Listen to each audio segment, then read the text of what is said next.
Assalamualaikum dan salam hormat. Saya Faris Daniel. Anda bersama saya dalam cerita di sebalik berita. Hari ini 4 Februari merupakan Hari Kanser Sedunia yang disambut di seluruh dunia setiap tahun untuk meningkatkan kesedaran serta mengajak orang ramai dalam usaha mencegah penyakit kanser yang kian meningkat. Tahun ini temanya ialah Close the Care Gap atau rapatkan jurang penjagaan kanser. Menteri Kesihatan Khairy Jamaluddin memaklumkan memang tidak dapat dinafikan wujud ketidaksamaan dalam penjagaan dan rawatan kanser di negara ini. Dan ditambah pula dengan ancaman pandemik COVID-19. Ia lebih memberi cabaran kepada individu yang baru didiagnos dengan kanser yang perlu berhadapan dengan persediaan dari segi kesihatan secara fizikal maupun mental. Di Malaysia saja, Kementerian Kesihatan Malaysia KKM melaporkan peningkatan kes kanser adalah sebanyak 11% bagi tempoh 2012 hingga 2016 berbanding 103,507 kes bagi tempoh 2007 hingga 2011. Dan kematian akibat kanser juga merupakan sebab utama kematian di hospital-hospital swasta dan sebab kematian keempat di hospital KKM dengan 11.56%. Jadi untuk jam ini kita ingin mengulas mengenai sambutan Hari Kanser Sedunia dengan pakar onkologi klinikal dari Hospital Pakar KPJ Ampang Puteri iaitu Dr. Azura Daniel. Terutama sekali Doktor, terima kasih kerana sudi luangkan masa bersama kami untuk cerita petang ini. Doktor, saya ingin terus tujukan soalan, bagaimana agaknya kita ingin memahami jurang dalam rawatan dan juga sokongan yang diterima oleh pesakit kanser semasa COVID-19 melanda sekarang ni, Doktor? Assalamualaikum warahmatullahi wabarakatuh. Terima kasih Faris dan Esrawani kerana menjemput saya pada hari ini. Memang tidak dinafikan bahawa pandemik COVID telah memberi impak yang besar kepada sistem kesihatan di seluruh dunia termasuk Malaysia, dan secara tidak langsung dia melibatkan juga pesakit-pesakit kanser kita lah. So antara jurang-jurang perbezaan rawatan yang kita hadapi sekarang selepas pandemik ialah dari segi kelewatan diagnosis, kelewatan rawatan, sama ada rawatan yang baru dimulakan atau rawatan yang sedang dijalani oleh pesakit juga terjejas, dan juga dari segi research ataupun penyelidikan tentang rawatan kanser juga ada terjejas. Ini adalah disebabkan berbagai faktor termasuk kerana kekangan dari segi lawatan pesakit ke hospital. Bila kita menghadapi MCO PKP pada 2 tahun yang lepas, selama 2 tahun lah kita menghadapi PKP ni, pesakit tidak dapat datang. Dan sekiranya mereka boleh datang pun mereka takut untuk datang. Jadi ini menjejaskan rawatan mereka.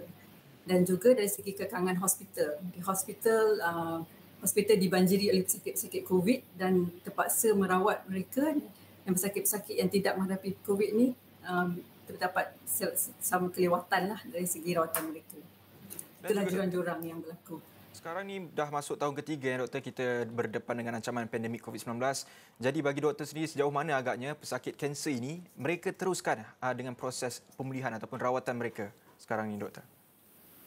So sekarang ni saya rasa keadaan telah semakin stabil dan semenjak daripada penghujung tahun lepas, kebanyakan pesakit telah dapat menjalani rawatan seperti biasa, dan di hospital juga aktiviti rawatan berjalan seperti biasalah. So sekiranya ada backlog dari segi pembedahan dan kemoterapi, semua tu saya rasa sedang beransur pulih dan sedang diteruskan dengan segera. Dan juga doktor, kita tahu tempoh pandemik COVID-19 ini adalah satu tempoh yang cukup mencabar. Bukan saja individu, malah kita individu yang tidak menghidapi penyakit kanser juga takut dengan virus COVID-19 ini, yang virus yang tidak kelihatan ini. Jadi apa yang perlu pesakit kanser lakukan bagi mereka mendepani cabaran COVID-19 yang mungkin belum dapat kita lihat di mana penghujungnya, doktor? Itulah yang penting yang saya sarankan ialah pesakit-pesakit ini jangan takut untuk datang ke hospital dan menjalani rawatan seperti yang ditentukan. Untuk menjaga keselamatan mereka, mereka perlu menjaga kesihatan, kebersihan dan juga digalakkan mengambil vaksin. Pesakit kanser ni sebenarnya memang diutamakan untuk mengambil vaksin COVID untuk mengelakkan jangkitan kerana imun sistem mereka agak rendah. Jadi jika mereka mengalami jangkitan COVID-19, risiko untuk mendapat komplikasi daripada COVID itu sangat tinggi berbanding dengan orang awam. Dan juga untuk pesakit-pesakit yang, untuk mereka menjaga pesakit-pesakit ini juga perlu menjalani benda yang sama. Jadi perlu menjaga kesihatan diri, kebersihan, mendapatkan vaksin COVID itu juga. Dan kepada mereka yang lain, keluarga-keluarga yang ingin melawat pesakit-pesakit ini, kalau boleh tidak digalakkan untuk berkumpul beramai-ramai kerana imun sistem sakit tersebut rendah. Tetapi jika perlu melawat, disarankan untuk membuat mungkin test ujian saliva test untuk memastikan negatif sebelum melawat pesakit. Dan juga doktor, kalau kita tahu mereka ini juga adalah golongan yang paling berisiko tinggi apabila dijangkiti COVID-19. Jadi apa agaknya langkah terbaik yang bukan saja perlu dilakukan oleh pesakit ini malah tetapi juga sokongan daripada ahli keluarga dalam menempuh proses rawatan ataupun pada masa sama ketika mereka ini diancam oleh virus COVID-19. Apa agaknya peranan yang boleh dilakukan oleh pihak-pihak keluarga itu sendiri, doktor?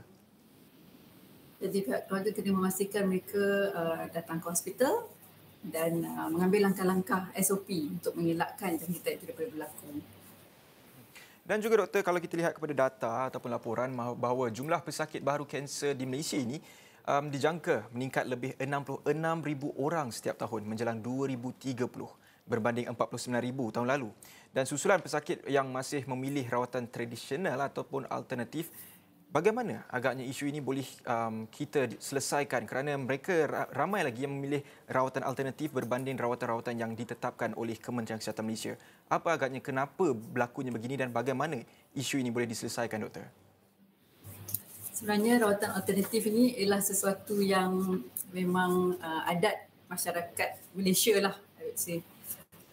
Jadi dia memang tak boleh dipisahkan daripada masyarakat kita. Yang penting saya rasa ialah kita perlu kesedaran kepada orang awam bahawa penyakit kanser ini adalah satu penyakit yang berbahaya. Jadi sekiranya mereka menghadapi simptom-simptom, perlu pergi ke hospital juga dan jangan menolak rawatan hospital terus. Adalah didapati bahawa ramai pesakit yang datang ke hospital ini mempunyai penyakit kanser yang tahapnya tinggi. Tahap 3 dan tahap 4 adalah dalam 63%. Jadi kita kalau boleh ingin mereka didiagnos pada peringkat yang lebih awal, peringkat 1 atau peringkat 2 di mana chance untuk sembuh itu lebih tinggi berbanding dengan peringkat 3 atau peringkat 4. Sebenarnya di hospital pun kita ada juga rawatan complementary ataupun rawatan tradisional ini disediakan di hospital yang tertentu untuk penyakit kanser juga. Di Institut Kanser Negara juga ada disediakan rawatan ini. Dia lebih kepada rawatan sokongan. Jadi kita tidak kata kena tolak sepenuhnya, tetapi gunakan rawatan alternatif sebagai sokongan dan dapatkan nasihat doktor sekiranya ingin membuat rawatan alternatif. Bagaimana agaknya proses rawatan-rawatan alternatif ataupun yang disebutkan oleh doktor tadi, kerana kita memang ada pilihan, bukan saja satu rawatan saja yang perlu kita lakukan. Namun apa agaknya dia punya manfaat ataupun kita boleh melihat dia punya kebaikan dia juga. Mungkin orang selepas ini mungkin perlu ada persepsi yang bahawa tidak perlu lakukan satu rawatan saja, mungkin ada rawatan-rawatan alternatif dan juga apa kesan baiknya, doktor? Rawatan alternatif yang ada digunakan di Institut Kanser Negara itu termasuk rawatan acupuncture di mana dia digunakan untuk mengurangkan kesakitan sakit atau mengurangkan simptom-simptom semasa menjalani rawatan kemoterapi. Dan juga ada juga rawatan herbal sebagai rawatan sokongan selepas pesakit telah menjalani rawatan kemoterapi. Juga doktor, kita ingin bercakap tentang okey, kita ingin bercakap tentang tahap kesedaran lah sekarang ni. Mungkin ramai yang masih rendah tahap kesedarannya terhadap penyakit kanser ini. Jadi kerana kanser ini kadang-kadang ia menyerang secara perlahan dan senyap dan ada juga yang mungkin secara agresif. Mungkin kita rasa yang macam mungkin kita sudah rasa hidup kita ni, gaya hidup kita ni sihat, aktif dan sebagainya. Tapi apa agaknya simptom yang boleh membuat seseorang itu mungkin lebih risau ataupun terdetik untuk keluar pergi membuat pemeriksaan mereka itu sendiri, doktor? Jadi kita mesti peka dengan simptom-simptom kanser ini. Ianya mungkin sesuatu yang kita tidak peka dengan diri kita sendiri. Jadi kita perlu lebih peka. Antara simptom yang perlu kita pantau ialah selalunya kanser ini dia terjadi macam benjolan atau ketulan. So ketulan di mana-mana di badan, terutamanya di payudara atau ketulan di tengkuk yang mungkin menunjukkan kelenjar-kelenjar di tengkuk. Selain daripada itu boleh mendapat macam pendarahan. Pendarahan ni boleh berlaku dari hidung atau pendarahan dari dubur ataupun vagina yang berterusan. Sekiranya ada simptom-simptom berikut, perlu mendapat nasihat doktor. Ada juga pesakit yang dapat macam berat badan yang turun dengan mendadak tanpa diet ataupun tanpa membuat exercise dan sebagainya, tetapi berat badannya turun dengan mendadak, kurang selera makan, dan juga mereka yang macam ada perubahan dari segi membuang air besar ataupun simptom seperti batuk yang berterusan, simptom-simptom yang tidak hilang walaupun telah menjalani rawatan.